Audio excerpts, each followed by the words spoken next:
আমরা গত পর্বে শেষ করেছিলাম যখন বাসিনী উৎসবকে চান করে নেওয়ার কথা বলে, তখন উৎসব বলে সে এখন চান করবে না, অর্থাৎ তার মাথায় জল পড়লে তার পেট মানতে চায় না।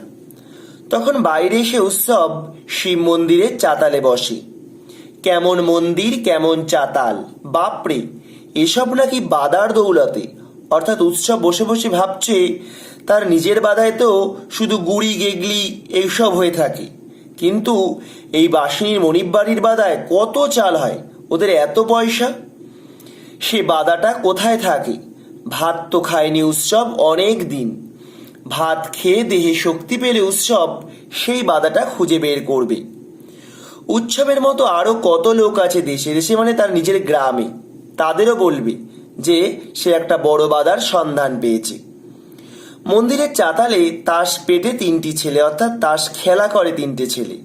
তারা বলে বুড়োকে বাঁচিয়ে তুলতে হোম হচ্ছে, মানে এই কথাটা তারা নিজেদের মধ্যে আলোচনা করছে। তিনটে ছেলে বলছে, ফালতু, কি ফালতু, বেঁচে থেকেও কতদিন জীবন পাবে? 100, যত সব ফালতু। মানে সেই বুড়ো কর্তা তান্ত্রিক যে তাকে বাঁচিয়ে রাখার চেষ্টা করছে, কতদিন বাঁচিয়ে রাখবে? খুব বেশি হলে 100 বছর। উৎসব চোখ বোঝে, এমন যজ্ঞের পরেও বুড়ো কর্তা বেশি দিন বাঁচবে না? কি কাণ্ড! এসব শুয়ে শুয়ে ভাবছে উৎসব।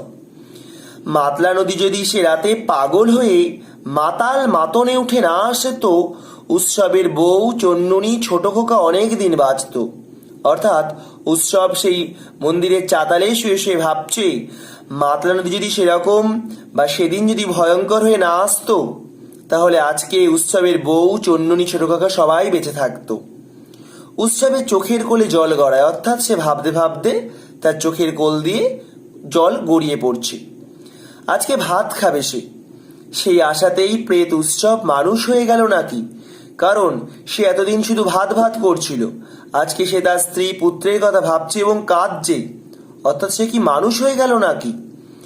বড় ছেলে ছোট খোকার কথা মনে হতে চোখে জল এলো হঠাৎ। ভাতই সব, অন্ন লক্ষ্মী, অন্ন লক্ষ্মী, অন্নই লক্ষ্মী, ঠাকমা বলতো। অর্থাৎ উৎসব তার ঠাকুমার মুখে শুনেছে যে অন্নই হচ্ছে লক্ষ্মী। ঠাকমা বলতো রন্ন হলো মা নক্কি। রন্ন বলতে এখানে অন্ন হলো মা নক্কি, অন্ন শব্দ অর্থে ভাত। কি হে, কাঁদছো কেন? ওই তাস পেটানো ছেলেগুলি উৎসবকে বলছে। তখন উৎসব বলছে, আমারে শুধোচ্ছেন বাবু, মানে আমাকে বলছেন? তখন ছেলেগুলি বলে, হ্যাঁ, তোমাকেই বলছি। তখন উৎসব সে ছেলেগুলিকে বলে, আবার থেকে আসিতেছি বাবু গো, ঝড় জলে সব নাশ হয়ে গেছে, অর্থাৎ সব শেষ হয়ে গেছে। ঘরের মানুষ, আর পুরো কথাটি শেষ করলো না উৎসব, অর্থাৎ ঘরের মানুষ, ছেলে বউ কন্যা সবাই মারা গেছে। ও, তাস পেটানো ছেলেগুলি তখন অস্বস্তিতে পড়ে। বয়স্ক ছেলেটি বলে, ঠিক আছে ভাই, ঘুম এসো, মানে তুমি ঘুমাও। উৎসব তখন সত্যি সত্যি ঘুমিয়ে পড়ে। ঘুমিয়েই থাকে সে অনেকক্ষণ অনেকক্ষণ। অবশেষে কার পায়ের ধাক্কা খেয়ে ঘুম ভাঙে তার। ঘুম ভেঙে গেল উৎসবের। ইস, এই যে সাজবেলা গো, সাজ মানে এই যে সন্ধে হয়ে গেছে। কিন্তু তাকে ঠেলা দিচ্ছে কোন লোকটা, বা কেন লোকটা ঠেলা দিচ্ছে? ওঠো ওঠো, কে তুমি? উৎসব বলে, বাবু আমি। তখন সেই ব্যক্তিটি বলে, চুরির মতলবে পড়ে আছো? উৎসব বলে, না বাবু, এই বাড়িতেই কাজ করতেছিলাম। ওঠো ওঠো। উৎসব উঠে পড়ে। তারপর সে অত্যন্ত ঘাবড়ে যায়। কেন? কারণটি তোমরা মনে রাখবে। রাস্তায় বেশ কয়েকটি গাড়ি, লোকের ছোট ছোট জটলা, অর্থাৎ জায়গায় জায়গায় সবাই ভিড় করে দাঁড়িয়ে আছে। উৎসব জিজ্ঞেস করে, কি হয়েছে বাবু? কেউই তার কথার জবাব দেয় না। উৎসব বাড়িতে ঢোকে, বাড়িতে বলতে বাসিনীর মনিব বাড়িতে ঢোকে। ঢুকতেই বড় পিসিমার বিলাপ শোনে। তোমার ছোট বেয়াই কি ডাকাতে সন্ন্যাসী আনলো গো দাদা? অর্থাৎ বুড়ো কর্তা মারা গেছে এবং তার দাদাকে, আমরা জানি বুড়ো কর্তা বড় পিসিমার দাদা হন, তাই দাদাকে জড়িয়ে ধরে কাঁদছে। তোমার ছোট বেয়াই কি ডাকাতে সন্ন্যাসী আনলো গো দাদা? যজ্ঞী হলো আর তুমি মরলে? অ দাদা, তুমি যে বিদেশিতে যাবে তা কে জানতো বলো গো? মানে তুমি যে 82 বছরই মারা যাবে কে জানতো? তোমার যে 98 বছর বেঁচে থাকার কথা গো দাদা। অর্থাৎ তান্ত্রিক বা কারো কোনো জ্যোতিষী বলেছিল সে 98 বছর বাঁচবে। বাসিনীকে দেখতে পায় উৎসব। তবে খুব কর্মব্যস্ততা দেখে, মানে খুব কাজের মধ্যে ব্যস্ত ছিল বাসিনী। কেত্তন না এলে বেরুনো নেই, কে যেন বলে। কেত্তন কি বলছিস বড় খোকা, বোনরা দিদিরা আসুক, বড় পিসিমা বলেন। অর্থাৎ এখনই মরা নিয়ে বেরোনো যাবে না, কেত্তন আসলেও বোনরা আসবে, দিদিরা আসবে, বড় পিসিমা কথা বলেন।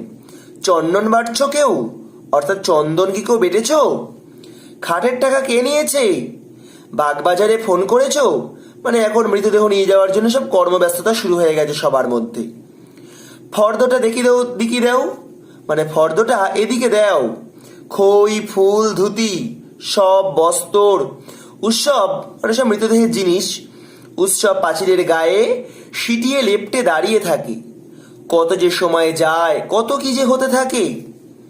মস্ত খাট আসে, রাতে রাতে বের করতে হবে, রাতে রাতে কাজ সারতে হবে, নইলে দোষ লাগবে। অর্থাৎ যদি ভোর হয়ে যায় মরা নিতে, তাহলে মরাতে আবার দোষ লেগে যাবে।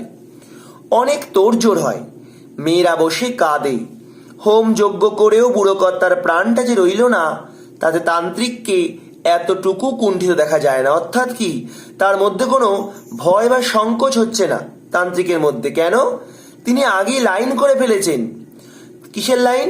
অর্থাৎ তান্ত্রিক আগে থেকেই ভেবে রেখেছে, যদি কেউ তান্ত্রিককে জিজ্ঞেস করে তুমি যজ্ঞ শুরু করলে আর মারা গেল বুড়ো, তাই সেই লাইনটা আগেই করে রেখেছে তান্ত্রিক কি বলবে সবাইকে। ফলে বড় পিসিমা চেঁচিয়ে বলতে থাকেন, 3 ছেলে হোম ছেলে উঠে গেল যে। অর্থাৎ তান্ত্রিক আগেই সবাইকে জানিয়ে দিয়েছে 3 ছেলে যজ্ঞ থেকে উঠে গেছে বলেই বুড়ো কর্তা মারা গেছে। এসব কাজে বিঘ্নি পড়লে রক্ষে আছে, এ কথার আলোচনায় খুব সরগরম হয় বাড়ি। শোকের কোনো ব্যাপার থাকে না, বাড়ির উনুনই জ্বলবে না, রাস্তার দোকান থেকে চা আসতে থাকে, অর্থাৎ বাড়িতে এখনো উনুন জ্বলবে না। অবশেষে রাত 1টার পর বুড়ো কর্তা বোম্বাই খাটে শুয়ে নাচতে নাচতে চলে যান। বোম্বাই খাট মানে এখানে বেশ আধুনিক উন্নত প্রযুক্তির দামি খাটের কথা বলা হয়েছে। পেশাদারি দক্ষ সব বাহকরা আধা দৌড় দেয়, মানে যারা মৃতদেহ নিয়ে যাচ্ছে কাঁধে করে তারা দৌড় দিচ্ছে। ফলে কীর্তনের দলও দৌড়তে বাধ্য হচ্ছে। বড় পিসিমা বলেন, বাসিনী সর্বস্ব রান্না পথে ঢেলে দিয়ে গে যা, অর্থাৎ সব রান্না রাস্তায় ফেলে দে। বাসিনীকে বলে বড় পিসিমা। ঘরদোর মুক্ত কর সব, অর্থাৎ ঘরদোর ধোয়া শুরু করে দে। বউরা যাও না, দাঁড়িয়ে বা রইলে কেন? অর্থাৎ মৃতদেহ চলে যাওয়ার পর, অর্থাৎ বুড়ো কর্তার দেহ চলে যাওয়ার পর এখন বাড়ির মধ্যে কর্মব্যস্ততা শুরু হয়ে গেছে এবং বড় পিসিমা বাসিনীকে বলছে রান্না করা খাবার পথে ফেলে দিয়ে আসতে। উৎসবের মাথার মধ্যে যে মেঘ চলছিল তা সরে যায়। উৎসব ভাবছিল কখন খাবে, এই ভাবনাগুলো তার মাথা থেকে সরে যায়। সে বুঝতে পারে সব ভাত ওরা পথে ফেলে দিতে যাচ্ছে, অর্থাৎ বাড়িতে আর কোনো খাবারই খাওয়া হবে না। বাসিনী বলে, ধর দেখি দাদা, অর্থাৎ যে বিশাল গামলাটা, মানে যেটার মধ্যে ভাত রান্না করা হয়েছিল, তার ডেকচির একটি দিক উৎসবকে ধরতে বলে বাসিনী। উৎসব বলে, এই যে ধরি। উৎসবের মাথায় এখন বুদ্ধি স্থির, সে জানে সে কি করবে, অর্থাৎ ভাতের ডেকচি নিয়ে সে কি করবে সে বুঝতে পেরে গেছে। তখন উৎসব বলে বাসিনীকে, আমায় দে ভারীটা, অর্থাৎ ভারী দিকটা আমায় দে। মোটা চালের ভাতের বড় ডেকচি নিয়ে সে বলে, দূরে ফেলে দে আসি। হ্যাঁ, লয় তো কুকুর ছেটাবে, সকলে কাকে ঠোক দেবে বামুন বলে। অর্থাৎ উৎসব বলে বাসিনীকে, মোটা চালের ভাতের বড় ডেকচি নিয়ে বলে, দূরে ফেলে দিয়ে আসি গা। হ্যাঁ, নয়তো কুকুর ছেটাবে, সকালে কাকে ঠোক দেবে বামুন এ কথা বলে। বেরিয়ে ভাতের ডেকচি নিয়ে বেরিয়ে এসে উৎসব হন হনিয়ে হাঁটতে থাকে, অর্থাৎ জোরে হাঁটতে থাকে তাড়াতাড়ি। খানি খেটে সে আধা দৌড় মারে, মানে তাড়াতাড়ি দৌড়চ্ছে। ভাত বাদার ভাত তার হাতে এখন, অর্থাৎ যে ভাতের জন্য এতদিন উৎসব কান্নাকাটি করছিল, এতদিন সে খেতে পাচ্ছিল না, এখন ডেকচি ভরা ভাত এখন তার পুরো হাতে। পথে ঠেলে দেবে, কাক কুকুরে খাবে, এ কথা কিন্তু উৎসব ভাবতে থাকি। দাদা, ত্রস্ত বাসিনী প্রায় ছুটে আসে। অসুচি বাড়ির ভাত খেতে নি দাদা। হয়তো বাসিনীর মনেও সন্দেহ হলো এই ভাত হয়তো উৎসব খাবে, তাই বাড়ি ফিরে যাওয়ার পথে আবার উৎসবের দিকে ফিরে আসে বাসিনী, বলে এই ভাত কিন্তু তুই খাবি না দাদা, এটা মরা বাড়ির ভাত। উৎসব বলছে, খেতে নেই, তুমিও যে বামুন হয়েছ নাকি? অর্থাৎ তখন উৎসব বাসিনীকে বলে, তুমি আমায় খেতে বারণ করছো, তুমিও কি বাউনের মতো আমায় অনেক নিয়মকানুন শেখাচ্ছ নাকি? তখন আবার বাসিনী বলে দাদাকে, দাদা, ব্যগ্যতা করি। ব্যগ্যতা মানে অনুরোধ করি। এই সব ভাষাগুলো সব গ্রাম্য ভাষা। উৎসব ফিরে দাঁড়ায়। তার চোখ এখন বাদার কামটের মতো হিংস্র। অর্থাৎ বাদা যে জলাভূমি আছে, জলাভূমিতে কুমির কামটের মতো হিংস্র প্রাণীর মতো তার চোখ এখন হিংস্র। উৎসবের দাঁতগুলো বের করে সে কামটের মতো হিংস্র ভঙ্গি করে। বাসিনী তা দেখে থমকে দাঁড়িয়ে পড়ে। উৎসব দৌড়তে থাকে। প্রায় এক নিঃশ্বাসে সে স্টেশনে চলে যায়। বসে ও খাবল খাবল ভাত খায়। অর্থাৎ বসে ও উৎসব খাবল খাবল অর্থাৎ দুহাত দিয়ে ভাত খেতে শুরু করলো, যেন উৎসব বহুদিন খায়নি। ভাতে হাত ঢুকিয়ে দিতে সে স্বর্গ সুখ পায় ভাতের স্পর্শে। যেমন যারা সব কিছু পায়, তারা যেমন টাকা পয়সা পেলে সুখ লাভ করে, উৎসব বহুদিন ভাত খেতে পারেনি, তাই ভাতের স্পর্শে সে যেন স্বপ্ন ছোঁয়া পেল, স্বর্গ সুখের ছোঁয়া পেল। চন্ননীর মা কখনো তাকে এমন সুখ দিতে পারেনি, একথা বসে বসে ভাবছে উৎসব আর খাচ্ছে।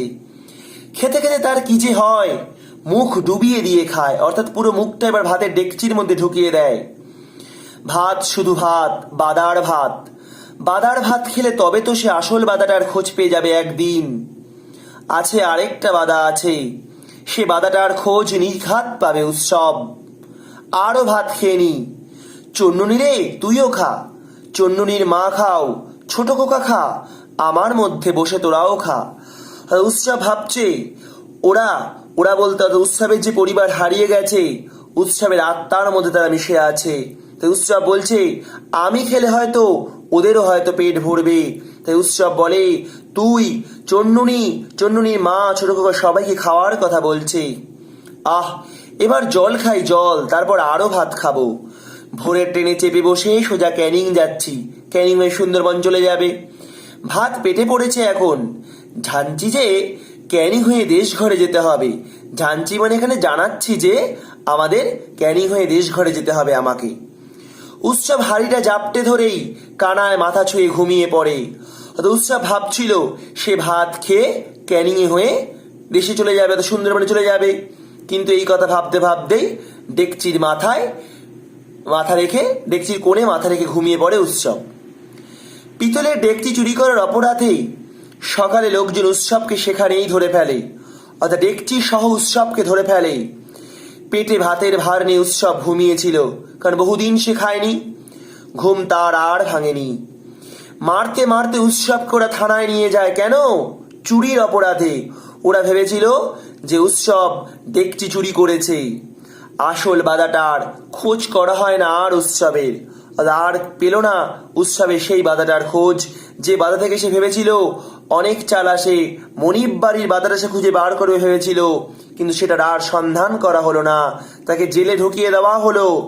সে বাদাটা বড় বাড়িতে থেকে গেল অচল হয়েই। অর্থাৎ তার আর সন্ধান পাওয়া হলো না সেই বাদাটির। এখানেই হচ্ছে ভাত গল্পে উৎসবের এক করুণ চরিত্র, যেখানে উৎসব সারা দিন সারা জীবন ভাতের জন্য হাহাকার অনাহারে মরল। শেষে ভাতের দায়ে অর্থাৎ ডেকচি চুরির অপরাধে তাকে গ্রেপ্তার করা হলো। অর্থাৎ কি, তার পেট ভরে ভাত খাওয়ার অপরাধে গ্রেপ্তার করা হলো উৎসবকে। এখানে নিম্নবর্গের কথাকার মহাশ্বেতদেবী বুঝিয়ে দিল যে যে সভ্য সমাজ নিজেদের নিয়ে বারবার আন্দোলন করে, গরিবকে তারা খারাপ ভাবে, তাদের প্রতি যে অসহনীয় অত্যাচার করে, তারই একটা প্রতিস্ফলন ভাত গল্পে ফুটে উঠেছে। এখানে আমাদের শেষ হয়ে গেল ভাত গল্পের তৃতীয় পর্বটি, অর্থাৎ শেষ হয়ে গেল গল্পটি। ভিডিওটি কেমন লাগলো অবশ্যই কমেন্ট বক্সে জানাবে। ভালো লাগলে লাইক করবে, বন্ধুদের বেশি করে শেয়ার করবে।